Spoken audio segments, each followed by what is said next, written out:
안녕하십니까. 오늘은 첫 시간 교재 제1장 매너의 이 기초 이해 1장 되겠습니다. 제1절에 국제화와 생활 예절에 대해서 오늘 수업을 하도록 하겠습니다. 자, 우리가 이제 보통 뭐 국제화 이런 이야기를 굉장히 많이 하죠. 그래서 참 정말 요즘은 평소에 뭐 어지러울 정도로 이런 국제화의 뜻을 표하는 그런 말들이 굉장히 많습니다. 뭐 국제화라든지 세계화, 뭐 지구촌화, 정보화, 개방화 이런 말들. 그 다음에 또 우리 이제 평소에 많이 듣는 FTA, 뭐 나프타, APEC, 아셈 이런 말들 이런 것들이 다 이제 국제화를 뜻하는 그런 용어들이 되겠습니다. 아, 이 국제화에서 왜 요즘 제일 많이 듣는 말들 WTO, 또 FTA 이런 말들이죠.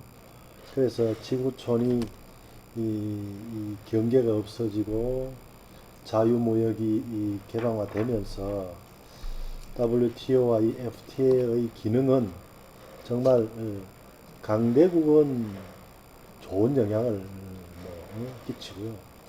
약소 국가들은 참 어려운 그런 처지에 있습니다. 어쨌든 이 국제화란 것이 이 국가 간의 교류를 갈아먹어온 우리 국경의 개념이 점점 약해지는 것이 아니고 이제 사라진다는 의미입니다. 그래서 자본, 상품, 뭐 인력, 기술, 정보, 문화 이런 모든 인간 활동에 관련된 것들이 국경을 초월하여서 자유로이 교류하고 왕래하고 교환되는 이런 시대를 그야말로 국제화라고 하겠습니다. 자, 그렇다면 국제화의 그 배경은 뭔지 조금 간략하게 보면요. 먼저 이런 국제화 시대가 등장하는데 몇 가지 이 요인들을 볼 수 있습니다. 첫째, 그 2차 세계대전 이후에 동서의 그 진영 체제, 그러니까 그 냉전 그런 것들이 이제 붕괴가 되죠. 그래서 구소련의 붕괴를 끝으로 이런 현상이 가속화 됐습니다. 그렇게 됨으로 인해서 세계가 이제는 뭐 거의 한 식구가 됐다. 둘째로 최근 뭐 한 2, 30년 급속하게 발달한 것들, 그게 기술이죠. 뉴 테크놀로지. 정보통신, 항공, 교통기술 뭐 이런 것들이 급속하게 발전했습니다.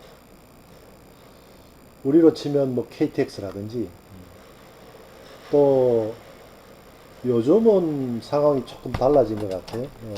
그 코로나 때문에. 그러나 이 코로나 사태 이전까지는 우리가 가장 빠르고 또 한꺼번에 많은 그 인구를 관광객을 유동인구를 실어 나르는 그런 747 전보기 같은 거. 비행기 한 대에 뭐 400명, 500명씩 태우죠.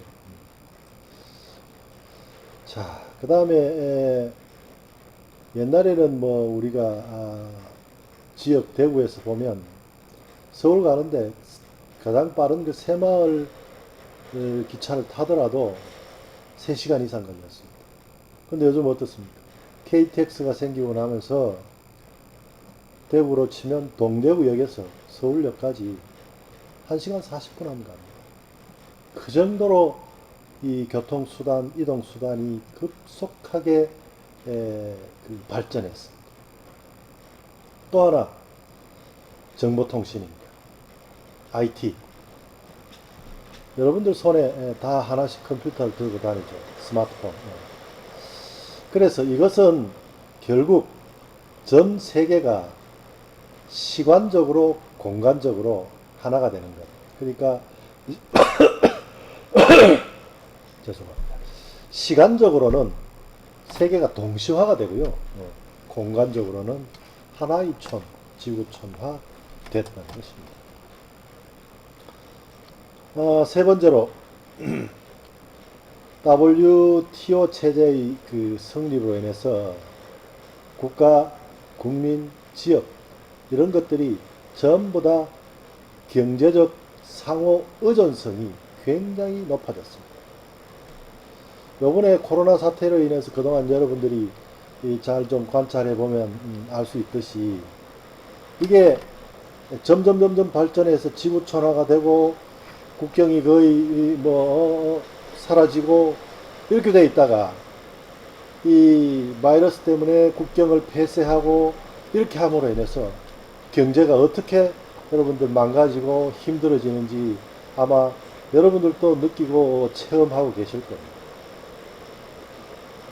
그래서 이러한 요인들로 인해서 국제화가 급속하게 전개가 되고, 그래서 우리는 이제 국제화에 있어서의 이건 선택이 아니고 피할 수 없는 운명이 되어버린 시대에 살고 있습니다.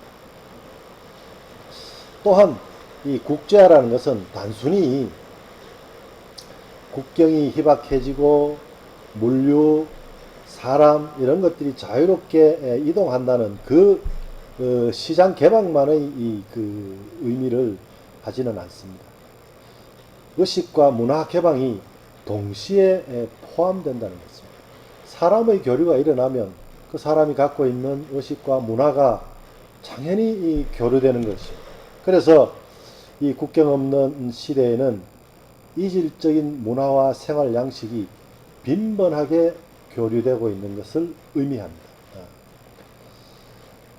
그래서 우리는 이 국제화 시대에 필연적으로 적응하고 하기 위해서는 여러분들이 새롭게 좀 의식을 가꾸고 무장해야 될 필요가 있다. 자, 그렇다면 그런 대응 방안이 어떤 것이 있느냐? 첫 번째로 세계 인류 또 세계 최고가 되는 장인 정신이 요망된다는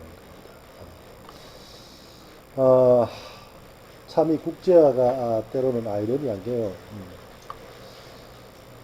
자유경쟁, 평등, 효율성, 투명성 이걸 이제 그 미국을 위시한 서방 세계들, 그러니까 선진국들이 내세우고 있습니다. 다시 말해서 이런 가치들을 우리가 예컨대 글로벌 스탠다드라고 합니다. 근데 이 글로벌 스탠다드라는 것은요, 우리가 보통 그 운동을 한다든지 뭐 여러 가지 이런 것들은 룰에 따라서 뭐 권투를 예를 들면 헤비급과 미들급, 벤턴급 다 급수는 체력에 따라서 비슷비슷한 사람들끼리 경기를 하도록 하죠. 근데 이 평등 자유 경쟁을 표방하는 이 세계화 국제화에서는요, 이런 것들이 없습니다. 무한 경쟁입니다. 무한 경쟁.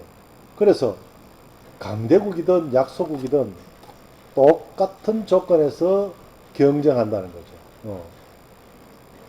그래서 국제화는 체급을 무시한 그 권투 시합과 같다. 따라서 시합을 하지 않아도 누가 승리할 것인가 이런 거는 미리 예측이 가능할 정도로 사실 어떻게 보면 불공정 경기, 불공정 게임이라고 할 수도 있다는 것입니다. 그래서 이런 것들이 이 무한 경쟁 속에서 우리가 국제화 속에서 살아남는 유일한 방법은 세계 인류가 되고 세계 최고가 되는 것입니다. 우리나라에도 세계 인류, 세계 최고의 그런 산업과 상품들이 많이 있죠. 그것들이 점점점 제3세계 아니면은 중국 이런 데 이제 많이 지금 뭐라 그럴까 뺏기고 경쟁자가 많이 나타나고 있는 것도 사실이긴 하지만 그래도 찾아보면 아직도 우리의 제품이 세계 인류인 것들이 굉장히 많이 있습니다. 자, 그 다음에 둘째, 모든 것을 합리적으로 생각하고 생활하는 의식의 전환이 요망됩니다. 급속한 우리 그 경제 성장이 60년대 이후에 일어났어요. 그래서 우리가 그 전에 농경사회, 이 산업사회 이전에 보다도 어떤 생활 태도나 의식 구조가 우리가 모르는 사이에 굉장히 큰 변화를 가져왔죠.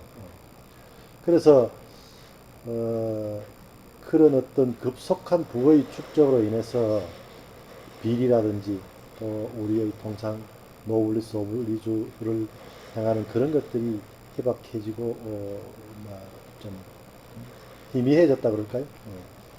그래서 요즘 들어서 이제 참 이래서는 안 되지만 우리가 갖고 있는 느끼는 풍조가 정직하게 사는 사람이 어리석고 무능하다.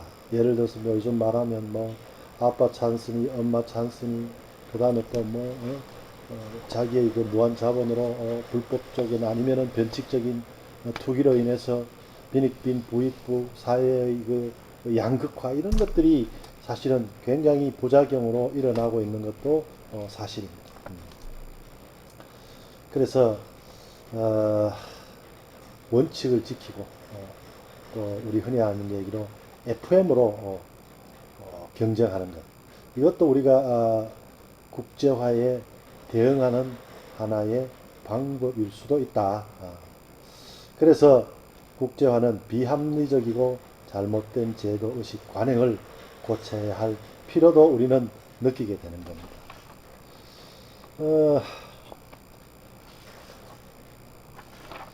또 하나 우리 이제 국제화에 있어서는 그 대응 방안의 기초 질서도 좀 철저히 지켜져야 하고 또 공정한 어떤 행위에 대한 준칙 모두가 공정하게 지킬 수 있는 법 이런 것들이 장착돼야 된다. 교재에 보면 파스칼이 말했는 게 인용을 해놨습니다. 인간은 사고하는 능력을 가졌기에 위대한 것이다. 우리는 생각하는 인간이 되어야 한다. 생각하되 과학적으로 생각하고 창조적으로 생각하고 생산적으로 생각하고 옳은 이치에 따라서 생각해야 된다. 그러나 사고는 그것이 행동으로 옮겨갈 때 가치가 있는 것이다. 이런 말을 파스칼이 했다고 합니다.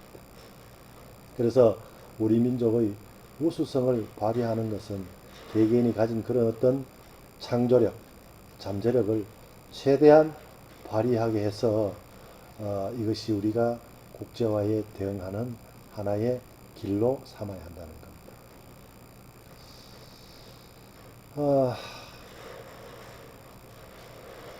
또 뭐 유명한 사람의 얘기를 하나 더 인용을 한다면 프랑스의 시인 그 폴 발레르라는 사람의 이야기입니다. 여러분들이 좀 관심 있게 생각하고 생활하는데 하나의 지표로 삼으면 좋을 듯한 말이에요. 무슨 말이냐면 생각하는 대로 살아야 한다는 거죠. 그렇지 않고 살면 사는 대로 생각해진다. 이 말을 여러분들이 자세히 한번 음미해 보면 굉장히 의미가 있는 그런 구절입니다. 생각하는 대로 살아야 한다.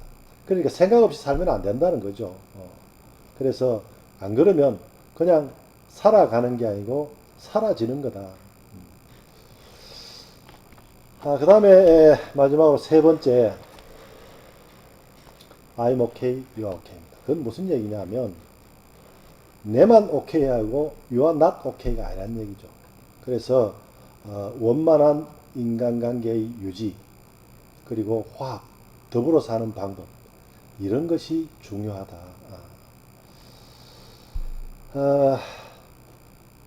우리가 그 어릴 때 이제 그 가정에서 부모들의 교육을 받죠. 요즘 뭐 자식들이 이제 귀하니까 젊은 부모님들이 아이들을 교육할 때 애들 기한 죽인다고 야단도 치지 않고 아이들을 잘 그 지적해서 가르치질 않는 것 같아요.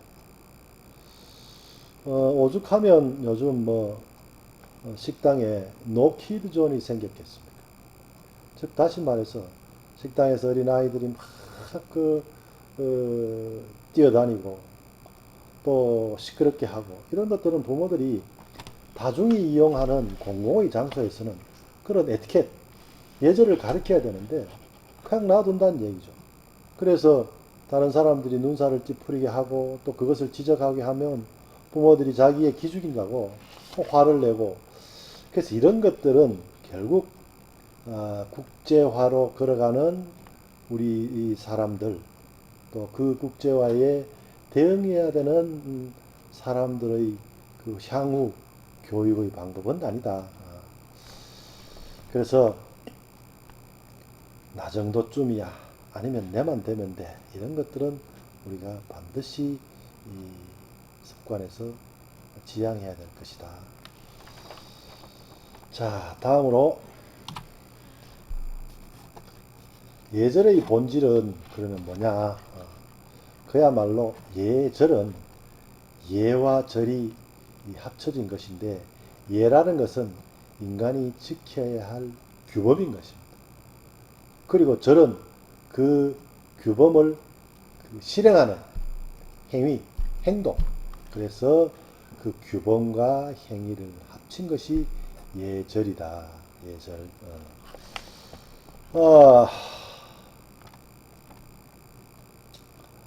우리가 통상 인간은 살아가는데 사회적 동물이고 인간관계적인 존재다. 그래서 그건 결국 뭐냐 하면 무리 속에서 살아가는 것 역시 인간이다. 그러면 거기에는 룰이 있어야 된다는 거죠. 그래서 그 룰이 학교에는 교칙이 있고 뭐 회사에는 회사 사칙이 있고 국가는 뭡니까? 법이 있는 겁니다. 법은.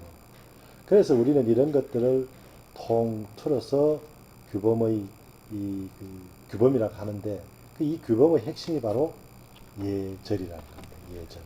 그래서 이 예의 범절이라는 것이 영어의 에티켓이나 매너에 해당하는 말인 것입니다. 말. 그래서 프랑스의 철학자 베르그송은 상대방에 대하여 자기의 뜻을 강요하는 것이 아니라 상대방에 의하여 자기 자신을 바꿀 수 있는 능력에 예의 범절의 본질이 있다. 자, 다음은 동양의 예절과 서양의 예절에 대해서 좀 살펴보면요. 조금 다르죠. 그래서 동양의 예절은 유교 사상의 그 바탕을 두고 있습니다. 그래서 한국 예절 또한 유교의 인이예지신의 그 기본을 두고 인륜을 가르쳐 왔습니다. 그래서 동양의 예를 말할 때는 그 뿌리가 이제 유교 중심 사상으로 우리가 얘기를 하는데 그래서 공자가 이야기한 인, 맹자의 이, 순자는 예를 이렇게 주장하였는데 이는 유교의 대원리고 의는 유교의 대행정, 예는 유교의 대형식에 해당된다. 그래서 은, 이, 예가 유교의 원리와 행정과 형식을 말하는 것이다. 자, 그래서 또 맹자는 인간은 측은지심, 수호지심, 사양지심, 시비지심 이런 것들을 가지고 있다. 그랬는데 이 맹자의 이 사단설이라고 하죠. 이 내용들을 보면 우리가 이제 측은지심이라는 것은 남의 그 힘든 것 이런 것들을 보고 측은하게 생각하는 것이 이 측은지심입니다. 또 수호지심이라는 것은요, 내가 잘못하고 이런 것들을 부끄러워하고 악을 미워하는 마음이 바로 수호지심입니다. 사양지심이라는 것은요, 겸손하고 양보하는 마음입니다. 시비지심은 그야말로 시비, 옳고 그런 것을 분별하는 마음인 거죠. 자, 이 우리가 특히 여기에서 이제 매너, 예의, 예절에 해당하는 그 단서가 바로 사양지심입니다. 사양지심. 서로 양보하고 겸손하고 이런 마음들, 그러니까 서로를 배려하는 마음들. 이게 바로 맹자의 사단설 중에 사양지심이 바로 예의에 속하는 겁니다. 다음 순자는 그 예론에서 사회생활의 질서를 유지하고 문화와 생산을 발전시키는데 그 제도가 필요하다라고 보는데 그 제도가 바로 사회적 형식으로 곧 예가 된다라고 주장하고 있습니다. 다음에 또 이 역시 그 맹자 이야기인데 맹자는 그 성선설 그런데 순자는 성악설을 주장했습니다. 여러분들 잘 아시다시피 맹자는 태어날 때부터 인간은 선한 것이다. 순자는 태어날 때부터 인간은 악한 것이다. 그래서 본디 악하게 태어나가지고 다시 말해서 사람의 본능이 악한데 반해서 선은 인위적으로 사람을 인간답게 만들어가기 위해서 예를 가리키고 예가 필요하다라고 하는 것입니다. 그래서 인간 본연의 본능 안에 악이 변화를 일으켜 선이 되는데 이것을 곧 예를 통한 교정이고 인위적 선이 구현된다는 것이 순자가 주장하는 성악설입니다. 그래서 이 동양의 예는요, 근본적으로 자기를 낮추고 남을 높이는데 있습니다. 그래서 검소함과 진실함을 드러내는 것이죠. 자, 여기에 비해서 서양의 이 예는요, 인간과 인간의 연결 수단이 언어와 동작의 법칙을 가리키는 말로서 에티켓이다. 이렇게 표현을 합니다. 자, 그래서 에티켓은 오늘날 인간관계를 원활히 우리가 유지하고 또 그래서 사회적 불문율로서 규범을 뜻하는데 원래는 서양의 궁중예의라는 말에서 유래된 것입니다. 그래서 궁중을 방문하는 사람들이 반드시 지켜야 하는 그런 통과, 예의, 의례로서 표준 행동을 에티켓이라고 명했던 거죠. 그래서 예절의 기본은 기독교 정신에서 좀 찾아볼 수 있습니다. 성경의 마태복음 7장 12절의 이야기입니다. 무엇이든지 남에게 대접받고자 하는 대로 너희도 남을 대접하라는 것입니다. 그래서 서양에서는 성, 경, 예 이런 개념으로 예를 표현하기보다는 더 먼저 시민의식으로 발전이 되었는데요. 그래서 예는 사람이 행하여야 할 바를 적극적으로 제시하고 또 올바른 행동을 하는데 목적을 두는 반면에 법은 잘못된 행동을 제재를 가하는 강제 규범인 것입니다. 그래서 여기에서 동서양 행동의 규범이 좀 차이가 있는데 그래서 적극적이냐 소극적이냐에 따라서 동서양 예의 이 차이점을 좀 볼 수 있습니다. 그래서 동양에서는 그 인간의 이 마음의 호소에서 스스로 예를 지켜나가도록 하는 예방적 차원에서 우리는 교육을 하고 훈육을 했다는 것이죠. 그런 반면에 서양에서는 자연법이다, 만민법이다, 시민법이다 등등 이런 여러 가지의 법을 발전시킴으로 인해서 예나 법을 내면화 시켰다는 것. 그래서 동서양 예절에서 근본적인 차이가 많은 것으로 우리가 좀 느껴질 수는 있지만 다른 사람에 대한 배려나 상대방을 공경하는 그런 정신은 똑같다. 같은 점이다. 같이 볼 수 있다. 그렇게 얘기할 수 있는 겁니다. 자, 우리가 통상 뭐 동양, 서양 이렇게 하면 영어의 표현대로 하면 동양은 뭐 오리엔트, 해가 뜨는 곳, 서양, 옥시던트, 해가 지는 것 이렇게 얘기하죠. 자, 다음은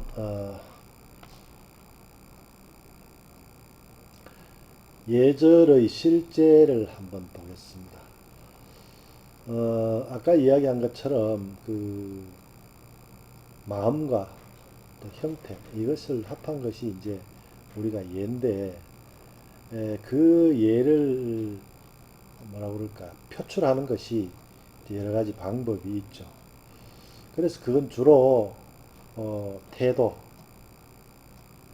말, 그리고 우리가 그 바디 랭귀지로 이야기하는 표정, 자세, 동작, 복장 이런 것들로 이것이 예로 표출이 된다는 겁니다. 표출. 그래서 예절에는 두 가지 측면이 있다. 하나는 인간으로서 자기 관리, 즉 자기 수양이 바로 예인 것입니다. 또 다른 하나는 사회적으로 대인관계. 그래서 서로 간에 어떤 상대를 공경하고 사랑하는 것. 이것이 바로 예절이다. 그래서 현대인은 원만한 사회생활을 하기 위해서는 우선 자기 관리가 철저하고 선행되어야 교양인이라 할 수 있을 것입니다. 그래서 교양인이란 예의 기본이 되는 마음가짐, 몸가짐, 뭐 행동, 말투, 인사 이런 것들을 바르게 할 수 있어야 된다는 뜻이죠. 그래서 자기 관리의 개인 예절이지만 인간관계의 기초가 되기 때문에 매우 중요한 의미를 가진 것입니다. 그래서 좋은 인간관계란 사람들에게 호감을 받게끔 표현하는 에티켓에서 시작되고 성실한 마음, 말, 행동, 또 인간관계 개선에 이런 것들이 최상의 방법이다. 그래서 예절의 첫걸음은 얼굴에 미소를 띄우며 미안합니다, 고맙습니다 라는 말부터 자연스럽게 입버릇처럼 나오도록 우리가 익혀야 할 필요가 있습니다.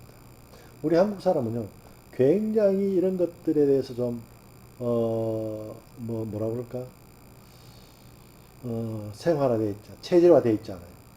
외국 사람들 보면 그냥 모르는 사람도 부딪히면 눈웃음 짓고 또 뭐 인사하고 또 조금만 뭐 부딪히고 이래도 미안합니다. 또 조금만 뭐 친절해도 감사합니다. 고맙습니다. Excuse me, thank you. 우리는 길 가다 부딪혀도 그냥 멀뚱한 보고 그냥 쓱 지나가죠. 그런 것들을 우리는 이제 세계인으로서 또 교양인으로서 현대인으로서 체질을 좀 바꿔야 할 필요가 있습니다. 여기에서 우리가 이제 대화하는 것, 그 원칙들을 보면,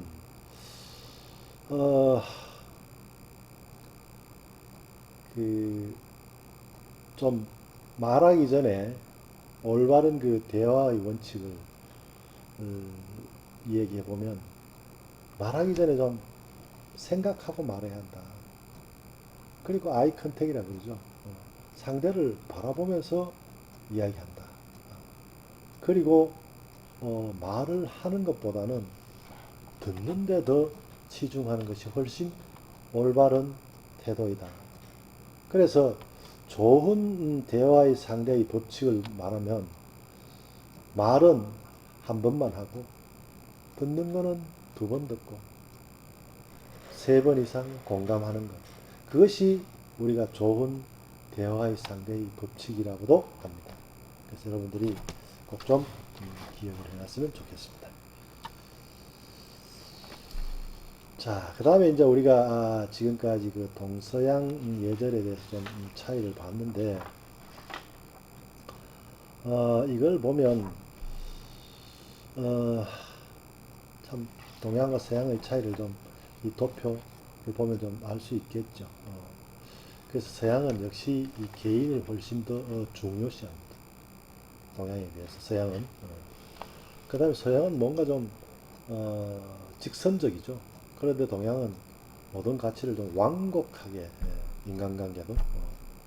그리고 역시 서양은 뭐, 좀 개인적으로, 소그룹적으로, 뭐 이런 것들이 훨씬 더 뭐랄까 우대받고 치중한다 그럴까요? 가치가.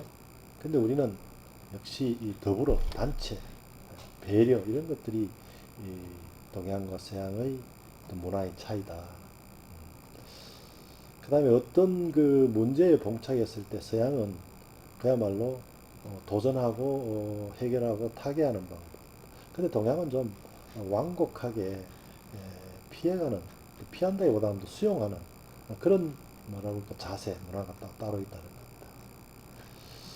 그 다음에 서양은 그 전체 속에 개인으로서의 중요성, 그리고 단체 속에서 무리 속에서 하나를 굉장히 이 전체를 보는 그런 문화. 근데 동양의 문화는 그렇지 않죠.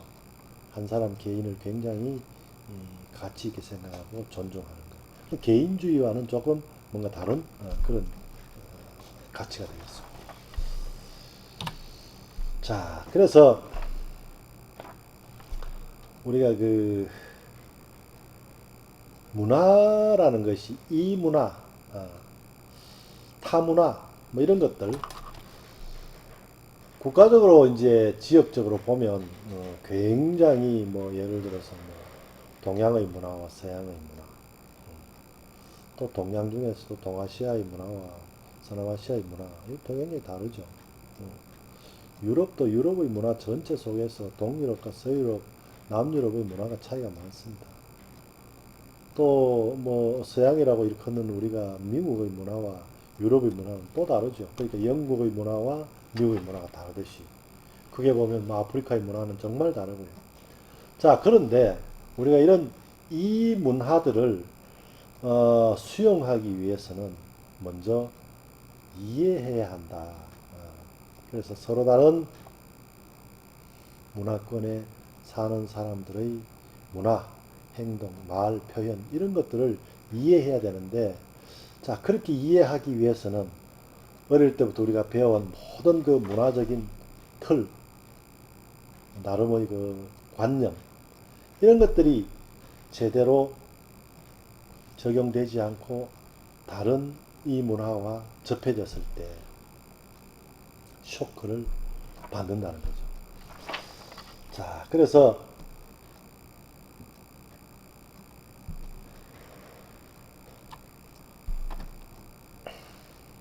이거 조금 이 문화 좀 더 보겠습니다. 그래서 이 문화의 충격을 줄이기 위해서는 우리가 이제 좀 어, 뭐랄까 공부를 좀 해야 되겠죠. 자, 교재에 보면 그 메라비앙이 이야기한 겁니다.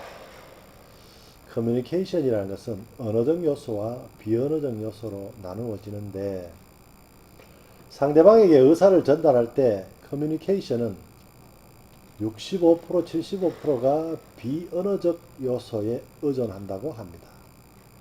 그래서 이 비언어적 요소란 주로 행동과 사고방식을 말하고 인간관계에 있어서 언어 이해의 요소가 얼마만큼 중요한가를 나타내고 있다. 즉 다시 말해서 영어를 할 줄 안다고 해서 세계인이 되는 것이 아니고 얼마나 세계적으로 열린 생각을 하고 거기에 걸맞는 행동을 하느냐.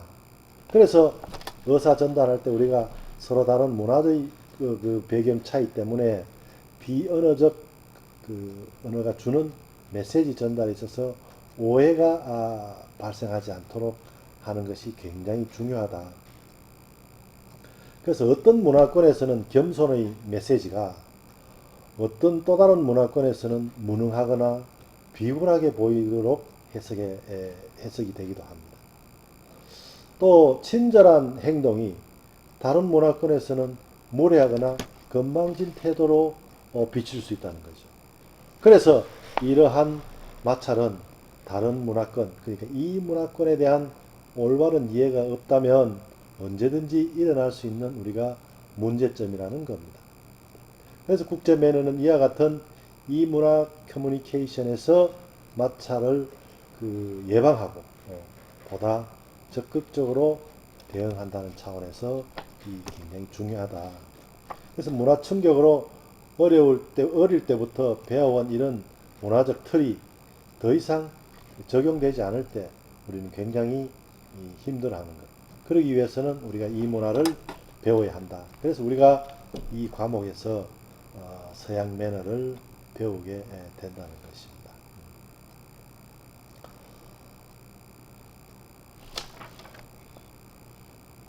그래서 국제사회에서 성공적으로 인간관계를 가지기 위해서는 상대의 문화적 배경에 입각한 생활 양식, 행동, 규범, 인생관, 가치관 이런 것들을 사전에 잘 이해함으로써 서로 간의 감정적 충격, 인지적 불일치가 일어나지 않도록 하는 것, 즉 문화적 충격을 예방하는 것이 우리가 글로벌 시티즌으로서의 기본 자질이다.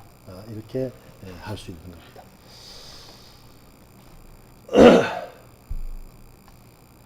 그 교재에 보면 타 문화의 이해라고 해서 쭉 몇 가지 예를 들어 놓은 게 있습니다.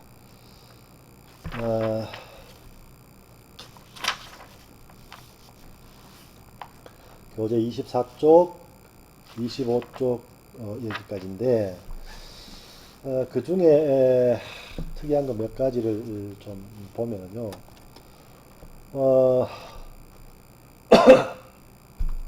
태국에서는 왼손으로 어린아이의 머리를 만지는 것을 주의해야 합니다. 또 사찰 출입 시에 반바지 차림을 해서는 안 되고요. 여성 관광객들이 승려와 악수를 하거나 몸을 부딪히는 것 이런 것들이 금지되어 있다는 것을 우리는 주의해야 합니다. 또 일본에서는 칼이라는 것은요 자살을 의미한대요. 상징하는 거죠. 그러나 라틴 아메리카에서는 관계를 단절하는 것 그런 걸로 받아들여진다는 겁니다. 독일 사람들은요 개인 신상에 관한 질문을 하면 굉장히 결례가 된다. 우리나라 사람은 뭐 오히려 더 관심을 가지기 위해서도 개인 신상에 대해서도 또 질문을 하고 그렇게 하죠. 그 다음에 대화 중에 뭐 뒷짐을 진다든지 또 얘기 중에 주머니에 손을 넣고 이렇게 하는 것은 굉장히 무례한 그 문화에 들어갑니다. 정확하게 제가 기억은 안 나는데 수년 전에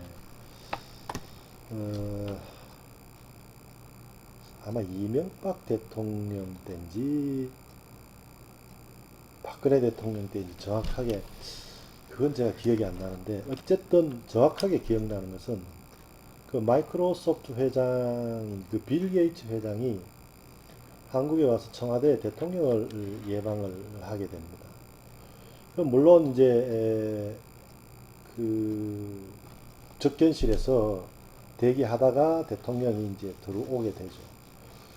그러면 입구에 서 있다가 이제 악수를 하게 되는데 그때 빌 게이츠 회장이 이 오른손으로 당연히 악수를 하면서 왼손은 호주머니에 들어가 있었어요. 물론 미국에서는 뭐 호주머니에 손을 넣고 악수하면 그래도 큰 결례가 되지 않고 무방하겠지만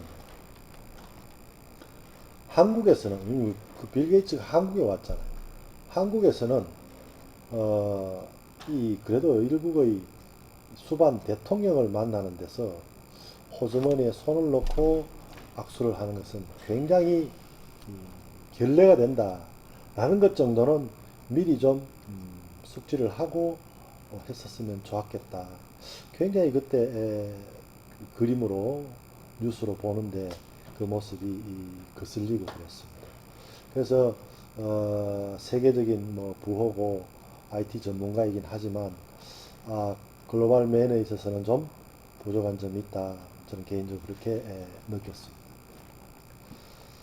뭐 요즘 우리가 이제 문화가 이제 이슬람 문화도 우리나라에 많이 들어왔지만 회교도들은 할랄을 지킨 뭐 식품들을 먹는다든지 이런 것들도 우리가 좀 꼭 좀 기억해놔야 될 것 같고 또 뭐 불가리아, 그리스 이런 쪽에서는 고개를 끄덕끄덕 하는 것은 우리는 뭐예요? 오케이, 옳다는 긍정이죠. 근데 거기서는 아니다, 노를 뜻하는 겁니다. 그래서 그런 것들도 좀 우리가 정확하게 기억을 해놔야 될 것 같고요. 외국에서는 밥 먹을 때, 그러니까 테이블에서 코를 푸는 것은 생리적인 현상으로 괜찮다고 생각합니다. 트림은 곤란하지만. 근데 우리나라는 어때요? 코 푸는 것은 좀 결례라고 생각하죠. 우리 식탁에서, 밥상에서는. 그래서 이런 것들이 우리가 그 다른 문화를 이해하는데 굉장히 중요한 포인트들이다. 그래서 교재에 있는 것들을 여러분들이 좀 하나부터 이 끝까지 좀 잘 좀 읽어보고 기억을 했으면 좋겠습니다. 물론 여러분들이 앞으로 세계를 나서면서 특별히 어느 지역에 갈 때는 그 지역의 문화에 대해서 좀 더 깊이 이 교육을 받는다기보다는 좀 정보를 찾아보고 이해하고 갈 필요가 있다. 또 여러분들이 비즈니스를 하면서 다른 지역의 사람들과 만났을 때는 그 지역 사람들의 문화를 좀 제대로 알고 서로 미팅을 가지면 훨씬 더 좋은 관계에 있어서 성공적인 그 비즈니스를 할 수 있지 않겠나 이렇게 짐작이 됩니다. 자, 다음은 어, 엄지손가락을 세워가지고 남에게 보이는 것. 이것은 우리나라에서는 뭐 좋아요, 최고야 이런 쪽. 그런데 그리스에서는 외설적인 의미로 또 러시아에서는 동성연애를 의미한 의미로 이렇게 그 의미가 같은 바디랭귀지만 엄청난 차이로 그 이해가 된다는 겁니다. 자, 그래서 여러분들 이 다음 문화를 이해하는데 이런 내용들을 꼭 좀 잘 좀 확인하고 기억해 줬으면 좋겠다. 자, 오늘은 첫 수업이니까 여기까지 하도록 하겠습니다. 자, 다음 시간에 뵙겠습니다.